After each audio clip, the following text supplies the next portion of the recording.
Hello, everybody. This is Psychology of the Unconscious by Carl Jung. Chapter 4, The Unconscious Origin of the Hero, Part 2. After we've informed ourselves about the general purposes of prayer, we're prepared to hear more about the vision of our dreamer. After the prayer, the head of a sphinx with an Egyptian headdress appeared, only to vanish quickly. Here the author was disturbed, so that for a moment she awoke. This vision recalls the previously mentioned fantasy of the Egyptian statue, whose rigid gesture is entirely in place here as a phenomenon of the so-called functional category.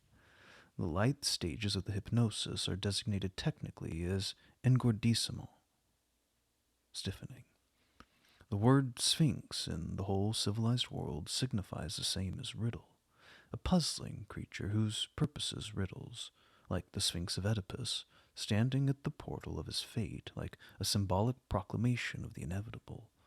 The Sphinx is a semi-theriomorphic representation of that mother image, which may be designated as the terrible mother, of whom many traces are found in mythology.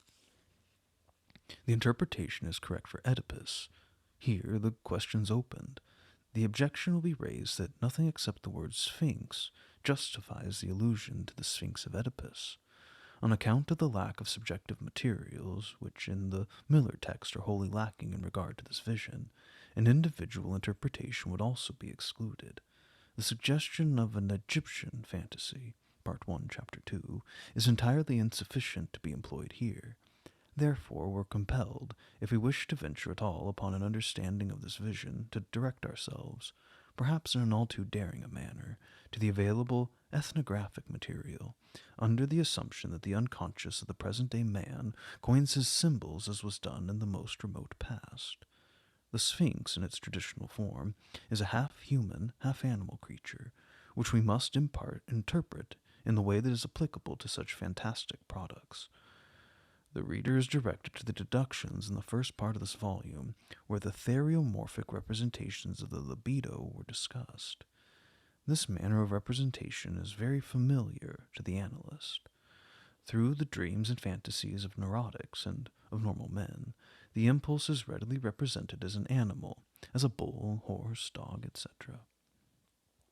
One of my patients, who had questionable relations with women, and who began the treatment with the fear, so to speak, that I would surely forbid him his sexual adventures, dreamed that I, his physician, very skillfully speared to the wall a strange animal, half pig and half crocodile. Dreams swarm with such theriomorphic representations of the libido. Mixed beings, such as are in this dream, are not rare. A series of very beautiful illustrations, where especially the lower half of the animal was represented theriomorphically, has been furnished by Bertzinger. The libido, which was represented theriomorphically, is the animal sexuality, which is in a repressed state. The history of repression, as we have seen, goes back to the incest problem, where the first motives of moral resistance against sexuality display themselves. The objects of the repressed libido in the last degree are images of father and mother. Therefore, the theriomorphic symbols, in so far as they do not symbolize merely the libido in general, have a tendency to present father and mother. For example, father represented by a bull, mother by a cow. From these roots, as we pointed out earlier, might probably arise the theriomorphic attributes of the divinity, in as far as the repressed libido manifests itself under certain conditions, as anxiety. These animals are generally of a horrible nature. In consciousness we are attached to all sacred bonds to the mother. In the dream she pursues us as a terrible animal. The Sphinx, mythologically considered, is actually a fear animal, which reveals distinct traits of a mother derivative. In the Oedipus legend, the Sphinx is sent by Hera, who hates Thebes on account of the birth of Bacchus. Because Oedipus conquers the Sphinx, which is nothing but fear of the mother, he must marry Jocasta, his mother, for the throne in the hand of the widowed queen of Thebes belonged to him who freed the land from the plague of the Sphinx. The genealogy of the Sphinx is rich in allusions to the problem touched upon here.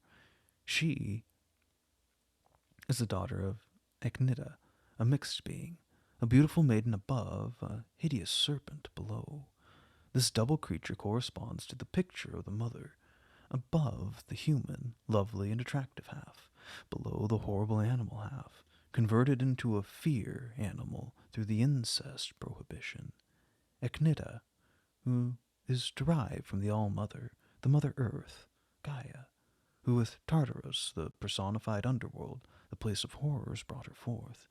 Echnida herself is the mother of all terrors, of the Chimera, Scylla, Gorgo, of the horrible Cerberus, of the Nemean lion, and of the eagle who devoured the liver of Prometheus. Besides this, she gave birth to a number of dragons. One of her sons is Orthrus, the dog of the monster Scherion, who was killed by Hercules. With this dog, her son Echnida, in incestuous intercourse, produced the Sphinx. These materials will suffice to characterize the amount of libido which led to the Sphinx symbol. If, in spite of the lack of subjective material, we may venture to draw an inference from the Sphinx symbol of our author, we must say that the Sphinx represents an original incestuous amount of libido detached from the bond of the mother. Perhaps it's better to postpone this conclusion until we've examined the following visions. After Miss Miller has concentrated herself again, the vision developed further. Suddenly, an Aztec appeared, absolutely clear in every detail. The hands spread open with large fingers, the head in profile, armored, headdress similar to the feathered ornaments of the American Indian. The whole was somewhat suggestive of Mexican sculpture. The ancient Egyptian character of the Sphinx is replaced here by American antiquity, by the Aztec. The essential idea is neither Egypt nor Mexico, for the two could never be interchanged, but is the subjective factor which the dreamer produces from her own past. I have frequently observed in the analysis of Americans that certain unconscious complexes, that is, repressed sexuality, are represented by that symbol.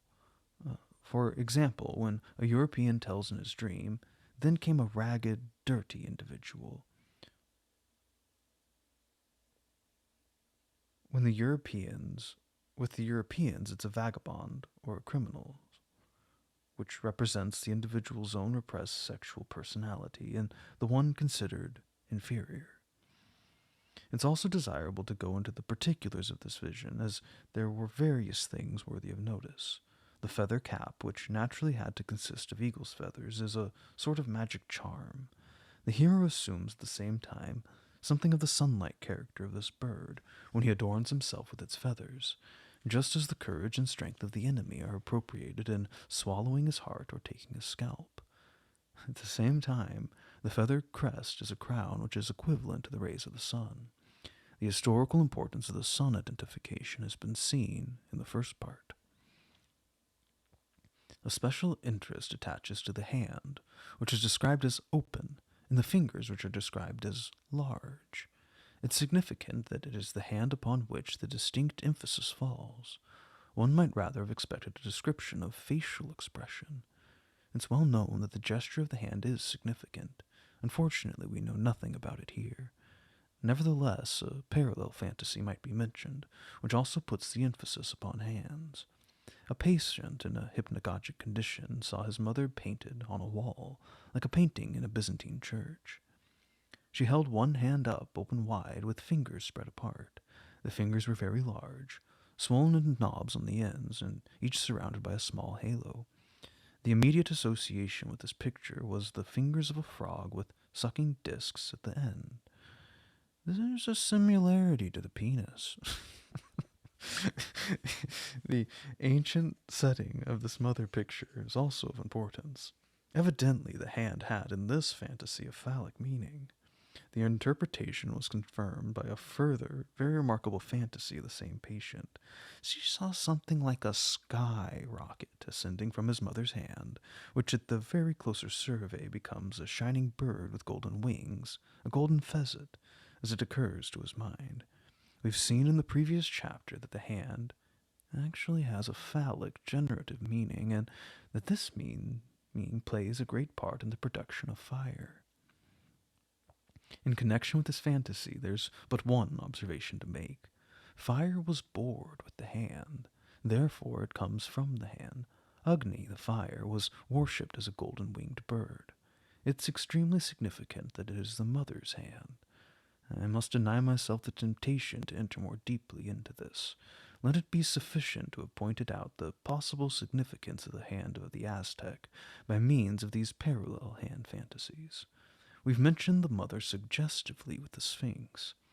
The Aztec, taking the place of the Sphinx, points, through his suggestive hand, to parallel fantasies in which the phallic hand really belongs to the mother. Likewise, we encounter an antique setting in parallel fantasies. The significance of the antique, which experience has shown to be a symbol for infantile, is confirmed by Miss Miller in this connection in the annotation to her fantasies, for she says, "In my childhood, I took a special interest in the Aztec fragments and in the history of Peru and of the Incas.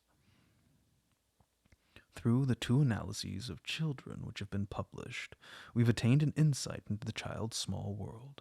We have seen what burning interests and questions secretly surround the parents, and that the parents are, for a long time, the objects of the greatest interest.